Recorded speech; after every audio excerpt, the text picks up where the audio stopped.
Hi everyone, I'm Danielle Byington, and this is another video on T.S. Eliot's The Wasteland. This time I'm talking about part one, which involves the burial of the dead. We're talking about a lot of death in this poem because The Wasteland is essentially referring to a post-war time. After World War I. This is also, though Eliot doesn't know this at the time, this is also what we call the interwar period because this is that time in between World War I and before World War II begins. So first, before we talk about the burial of the dead, I've got to address the epigraph. So it's not uncommon that Eliot puts his epigraphs in other languages. This is sort of like that whole bit I mentioned in the other video of it's sort of like he expects his reader to be as well read as he is, as intelligent as he is. So his other very commonly taught poem, The Love Song of J. Alfred Prufrock, that uses the same method there with its epigraph. But here he is talking about the Sibyl of Cumae. And if you're a student in my class, it turns out we've met her before, back in the Aeneid. So in book 6 of the Aeneid, we had Aeneas going to uh, ask her for advice on how to get to the underworld. That's when she explains to him the whole ordeal of getting the golden bough, and then he will go to the underworld and find his father and get advice. So the way the whole reason we have this voice of the Sibyl being discussed, and by the way, a Sibyl is it's a priestess, like a priestess in a temple.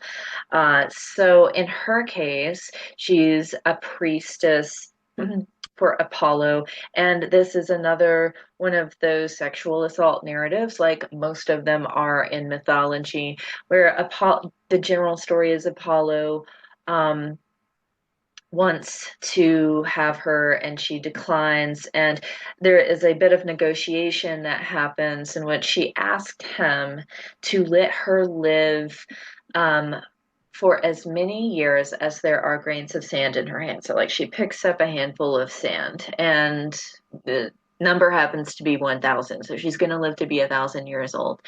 And because he's mean, because she turned him down, he gives her those years, but he doesn't give her eternal youth because that wasn't part of her verbal contract. And so she doesn't just age, like her skin gets wrinkly and saggy. She just continues to age to the point that she's shriveling up into this tiny little speck.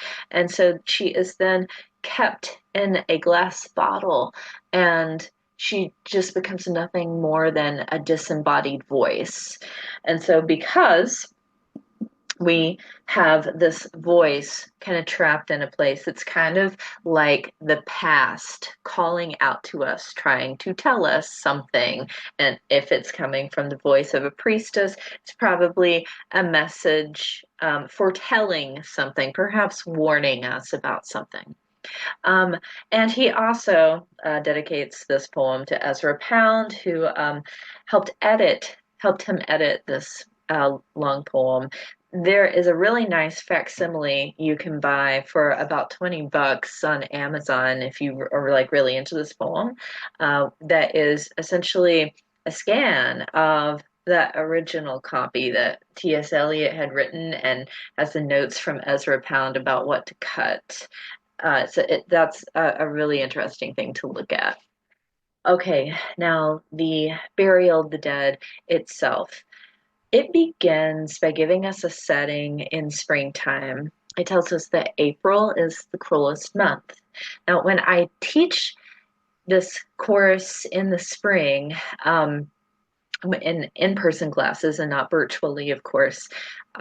Usually it happens that I'm teaching this poem in April. It tends to fall in the first or second week or so of April. And at the time I am recording this in the fall semester, the last time I taught this in the spring, that particular week of April, the weather was like a high of 85 the previous day. And then the day we had class, I think we had an inclement weather delay because it snowed and there was ice everywhere.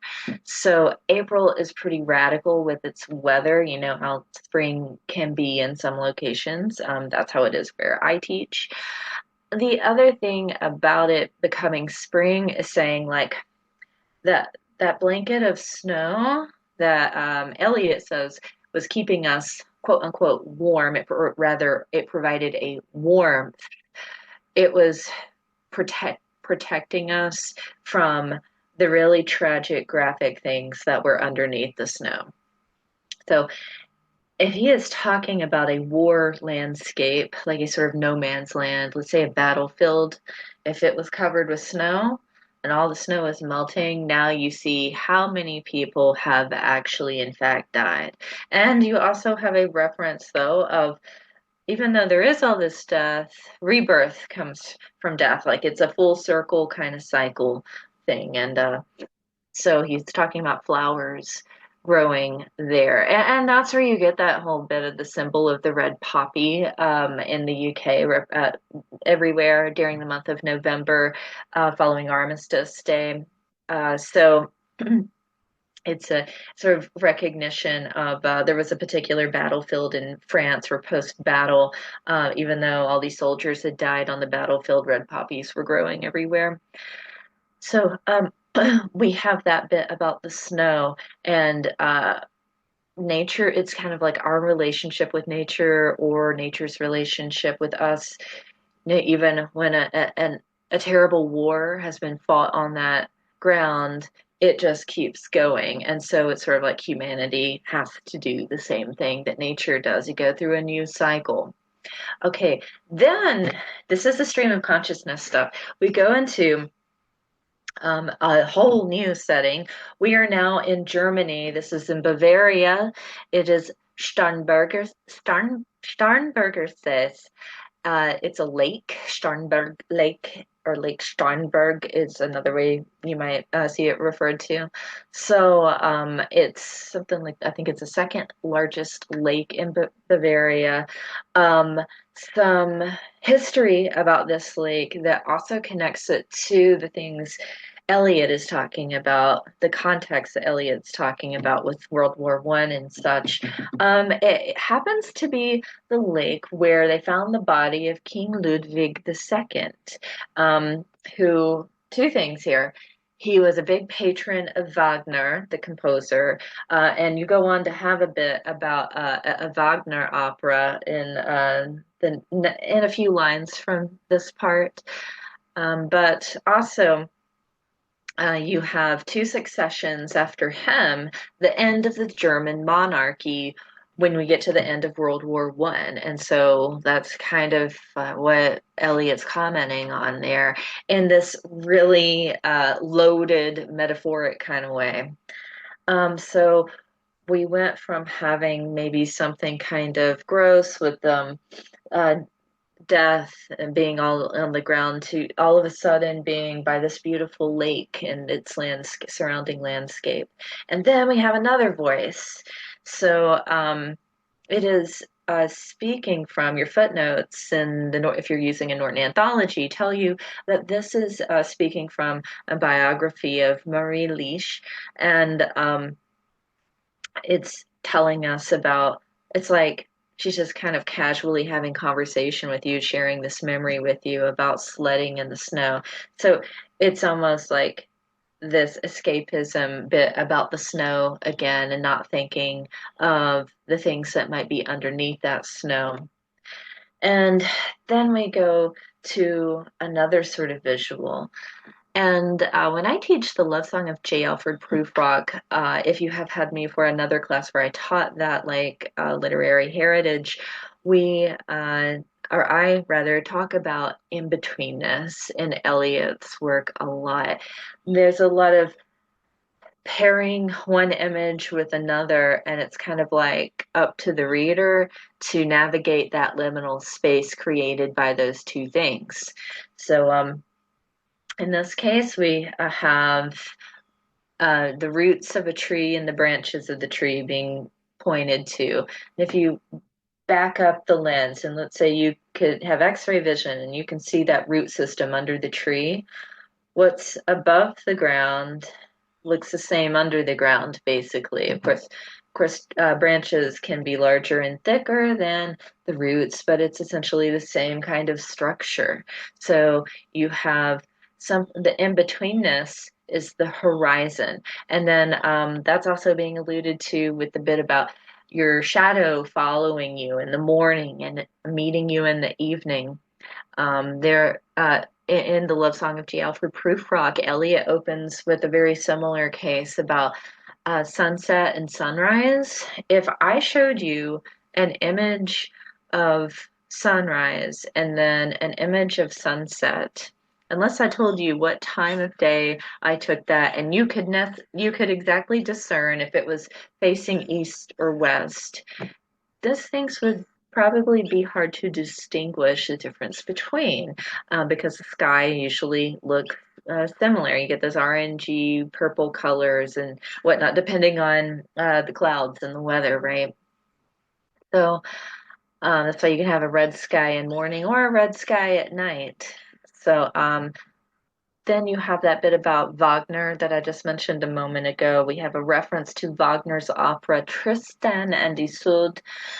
Now, I have been dragging along all semester, if you're a student in my class, that whole narrative about Troy going all throughout the ages, and here it is being pointed to because I showed you how when Aeneas leaves Troy and he goes on to found a city where the descendants will found Rome, and then you have someone exiled from Rome. It's one of Aeneas's grandsons, exiled from Rome and goes on to found, that's Brutus, goes on to found Britain.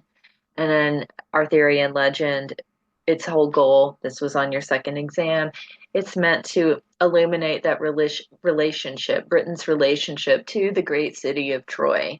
So you have this being brought up again here from the Arthurian legend canon. Um, Interesting note, you know, Hitler was a big fan of Wagner. Again, something Eliot wouldn't know yet because he's writing this in 1922, but an interesting bit of historicism you can put in there. Then we're moving on when we have another character. Now we have a psychic, Madame Sosostris, and she's giving us a tarot reading. Okay, usually people get a tarot reading or they seek a psychic's advice because they want to know the answer to something, and it usually pertains to their future or what's going to happen. Now, she draws some cards when she's giving us this reading that are real, like the Three of Staves and the Hanged Man. I'm going to say something about the Hanged Man further again in just a moment. But then she talks about, or rather, Eliot is writing about some that don't exist and sort of these artistic liberties. So the Belladonna of the Rocks, that's a painting. So you're having an image of the Madonna. And we also have a drowned man. That's a really significant image that comes up again later in the poem. So these things are sort of foretelling other things of the future of the poem to us, but they're also all commentary on humanity. When she gets to the hanged man, she says, there is no hanged man in this drawing. I don't see him. He's not in it. This image of the hanged man card, if you Google it to see what it looks like, it's not what you might think of if you're not familiar with its image. It's not what its name might make you think of, like an execution of a hanged man. It's actually a man upside down, hung by his foot, a rope tied around his ankle to a tree. And so it's not representing death, but it's like a pause to maybe reassess the situation because you're stuck. And that bit about the fact that there is a rope, if you think about the fact that it's a loop, well, the poem eventually goes on to create this big loop. It's almost like it is in cursive, perhaps. It meets back on itself and circles inside of itself with its content. You can see that better as we go along. One last part of the burial of the dead to discuss. You have a reference to Baudelaire here. Again, if you're a student in my class, then this makes more sense because we've talked about Ham and the Flowers of Evil. Um, he talks about the grotesqueness of modernity. Baudelaire does. I mean, Eliot kind of is too in The Wasteland, of course, but Baudelaire is like threefold that. And he's basically saying that there are these ghosts in the city that harass the everyday people. Now, that's not literal. There aren't ghosts that are really there, like a poltergeist giving people a hard time. It's talking about the past, that the things society has done, it can't just walk away from. It has to pay those debts. And so it's kind of society is being haunted by its past and the things it's done to people. Um, the imagery Eliot gives us here of this city is that the crowd that's going over London Bridge, so they're going to work. He says they look like the dead in Dante's Inferno, the masses of the dead. And Canto 3 that weren't good or bad, but they're all chasing that banner, and as they chase it, there are wasps and hornets that are stinging people, and their wounds from the stings are oozing open, and it's like totally gross. He's saying that's what these people are like who are crossing London Bridge going to work because they are blind to like really thinking about their existence, and they're just stuck in a metaphorical hell of their own simpleton routines. Then the last thing he talks about is this corpse that was planted and like what direction it's going. It's kind of almost like the corpse in the ground is supposed to be like a compass for what the next decisions that society makes. Will they be good or bad? It's just pointing back to the beginning again, where like you reap what you sow. It's kind of like that expression where he talks about the flowers growing out of death and ruin. So something new will come, but what will it look like? Is it time to think about what has been lost? And again, this is a commentary on the war. This can also be talking about the body of a dead soldier on a battlefield. So, like, what does this equal? What does this give us? Is it a bouquet of flowers? Okay, that's all for part one, the burial of the dead. Thank you for watching.